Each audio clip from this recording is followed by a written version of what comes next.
वालेकुम। आइए, हमारा मौजू है इल्म की प्यास। इल्म हम हासिल कैसे करें? क्या मेरे अंदर चाहत है इल्म की हासिल करने की? हम इल्म हासिल करते तो किस बिना पर करते हैं? माँ बाप के कहने पर, माँ बाप के डर से, या टीचर के डर से, या किसी और वजह से, नौकरी पाने से? मतलब कुछ तो होगा। इल्म की प्यास वो आपके अंदर होनी चाहिए, इनमें से कुछ नहीं होनी चाहिए। माँ बाप के डर से भी नहीं, टीचर के डर से भी नहीं, आपके अंदर होनी चाहिए कि मुझे इल्म की ज़रूरत है, मुझे इल्म हासिल करना है। कामयाबी चाहते हैं तो इल्म की ज़रूरत पड़ेगी, क्योंकि हर एक इंसान जो कामयाब होता है वो इल्म की बना पर होता है। इल्म बहुत ज़रूरी है। इल्म के हासिल करने के लिए लोगों ने बहुत दूर दूर का सफ़र किया है, वही इल्म की बना पर। आज हमारे पास मोबाइल है तो हम आसानी से इल्म हासिल कर सकते हैं, क्योंकि चाहत पैदा करनी पड़ेगी। मेरे ऊपर जब एग्ज़ाम का टाइम आता है तो हम सब उसके बाद किताब खोलते हैं, उसके बाद पढ़ते हैं। पूरा साल गुजर जाता है, पढ़ते ही नहीं हैं, क्योंकि हमारे ऊपर जब बोझ आएगा तभी हम पढ़ेंगे, जिम्मेदारी आएगी तभी हम पढ़ेंगे। ये इसे इल्म की चाहत नहीं कहते हैं। इल्म की चाहत वो इसे कहते हैं जो अपने अंदर शौक़ हो कि मुझे इल्म हासिल करना है। कोई भी चीज़ आपके अंदर, आपके पास, आपके सामने नई लगे कि हाँ ये नई इल्म है, उसे फ़ौरन ले लो। इल्म जहाँ मिले फ़ौरन ले लो। इल्म की चाहत और तड़प जितना आपके अंदर होगा उतना आपके अंदर इल्म आएगा। हम लोग जो पढ़ते हैं 10 क्लास में, 11 क्लास में, कोई भी क्लास में पढ़ते हैं, तो पढ़ाई के दौरान हम कभी किसी का ये होता है कि कोई याद नहीं कर पाता है, कोई बोलता है पढ़ने में मन नहीं लगता है। आखिर क्या वजह है? आखिर कुछ तो वजह होगी कि पढ़ने में हमारा ध्यान नहीं लग रहा, पढ़ते हैं तो याद नहीं हो रहा। आखिर कुछ तो वजह होगी। ऐसा हो ही नहीं सकता कि हम पढ़ें भी और मुझे याद ना हो, हम पढ़ने बैठे और हमारा ध्यान कहीं और घूमता रहो। ऐसा नहीं हो सकता, क्योंकि एक आदमी था जो बहुत याद करता था, मतलब उसे याद ही नहीं होता था। बहुत कोशिश की याद करने का, याद नहीं होता था। लेकिन वो सोच रहा है कि अब मुझे जब इल्म हासिल कर रहे हैं, हासिल नहीं हो रहा है, तो ऐसी ज़िंदगी जीने से क्या फ़ायदा। तो वो चला गया वो कुएं के पास, और उसने सोच रहा है कि आज हम कुएं में कूदकर जान दे देंगे।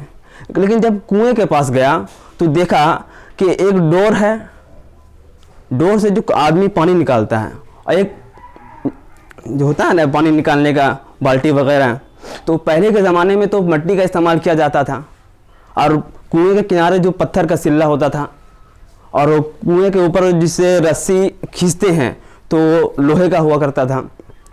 उसने गौर से देखा इसको कि एक मिट्टी का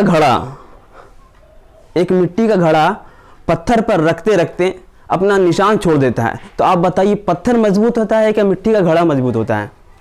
पत्थर मजबूत होता है, लेकिन एक मिट्टी का घड़ा पत्थर पर पढ़ते पढ़ते, वहाँ पर रखते रखते अपनी निशान छोड़ देता है। रस्सी कमज़ोर होती है लोहे के मुकाबले में, लेकिन जब रस्सी को खींचते खींचते लोहे पे दाग आ गया, तो उसने बड़ी गौर से इसको देखा और दिमाग में बैठाया कि एक रस्सी, मामूली सा रस्सी लोहे पर अपना दाग छोड़ सकती है, एक मिट्टी का घड़ा एक पत्थर पर अपना दाग छोड़ सकता है। लेकिन हम याद करेंगे, पढ़ते रहेंगे, लगन से पढ़ते रहेंगे, उसको रटते रहेंगे, तो हमको याद क्यों नहीं होगा। उसने उस दिन से इरादा कर लिया और अज़्म कर लिया कि मुझे इसमें हासिल करना है, चाहे उसके लिए कुछ भी हो जाए, कितना देर मुझे पढ़ना पड़े हम पढ़ेंगे, ध्यान देना पड़े हम देंगे, जितना रटना पड़े हम रटेंगे। उस दिन से वो कामयाबी की तरफ बढ़ा, और कामयाबी ने उसके कदम भी चूमे। दोस्तों, आज का हमारा मौजू यही है। हम जो पढ़ते हैं, अच्छा एक बात बताएं कि हम मोबाइल में देखते हैं, फिल्म वगैरह जो देखते हैं, तो हर चीज़ मेरे दिमाग में बैठ जाता है। क्यों? और हम किताब देखते हैं, किताब के अल्फाज मेरे दिमाग में क्यों नहीं बैठते हैं? कोई तो बात होगा। क्योंकि दिमाग तो आदमी के पास एक है, उसके एक वक्त में 2 काम इस्तेमाल नहीं हो सकता। दिमाग को आप एक वक्त में 2 जगह इस्तेमाल नहीं कर सकते। आप जो मोबाइल देखते हैं तो आपका ध्यान कहाँ रहता है? सारा ध्यान आपका मोबाइल के ऊपर रहता है। फिल्म वगैरह देखते हैं कि हीरो ने क्या किया, गुंडा को कैसे मारा, विलन को कैसे मारा, ये सब पूरा ध्यान में बैठ जाता है। और किसी अब आपके बारे में कोई पूछेगा ना कि भाई उस फिल्म में क्या हुआ था, कोई फिल्म के बारे में पूछ ले तो आपको फ़ौरन याद आ जाता है, अरे नहीं वो ये हुआ था, ये इसने मारा था, इसने ऐसे मारा था, क्यों याद आता है। और किताब के बारे में कोई आंसर पूछ ले क्यों नहीं आता? क्योंकि हमारा ध्यान पढ़ाई के टाइम नहीं रहता है। जब हम किताब खोलें तो हम आगे और पीछे दोनों को भूल जाएं। भूल जाने के बाद आपका ध्यान एक किताब की तरफ, नज़र किताब की तरफ रहेगी और ध्यान आपका किताब की तरफ रहेगा। तो आपको याद भी होगा, हर एक अल्फाज आपके दिमाग में बैठता चला जाएगा।